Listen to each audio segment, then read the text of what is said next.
Today's activity, small activity and very nice activity, alphabetical in words.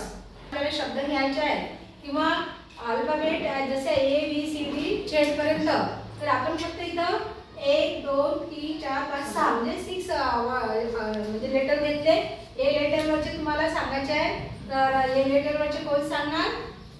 या इकडे a letter या लवकर a letter वरचे लिहा पटकन. ए लेटर वरचे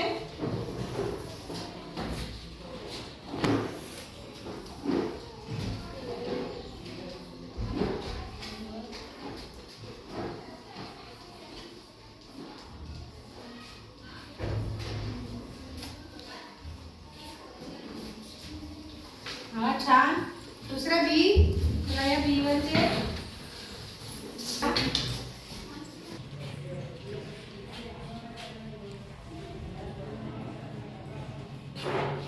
व्हेरी गुड. भाविका सी वर आहे.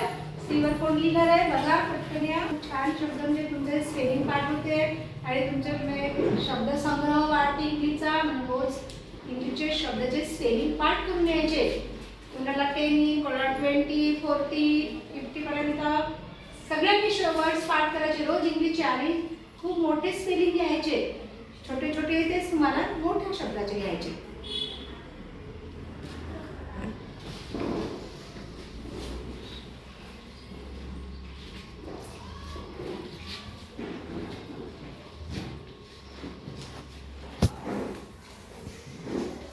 Very good. हा डी, डी वरची कोण लिहिणार आहे बघा? गायत्री.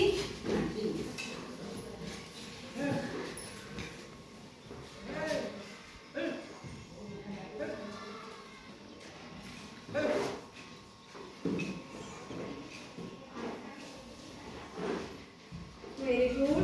चला ई वरचे ई अक्षर ई लेटर्स वरचे तुम्हाला खूप काही सारे वर्ड्स येतात आणि स्पेलिंग पण तुम्ही त्याचं पाठ करायचं बिलकुल.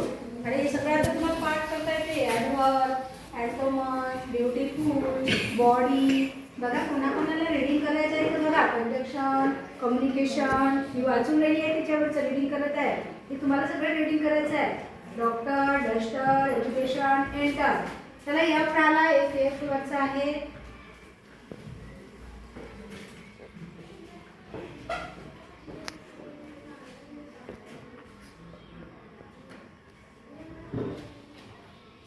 हँडरायटिंग मध्ये तुम्ही इंग्लिशचे छान अक्षर काढत जा.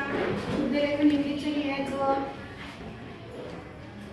शुद्धलेखनचे म्हणजे फायदे आहे की तुमचे अक्षर वळणदार येते, अक्षरात चूक होत नाही आणि तुमचा तो शब्द पाठही होतो. हे आहे ना फायदे.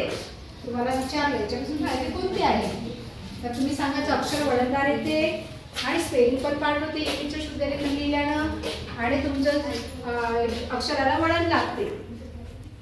Very good. हा रीडिंग करा बेटा. चला ए वरचं रीडिंग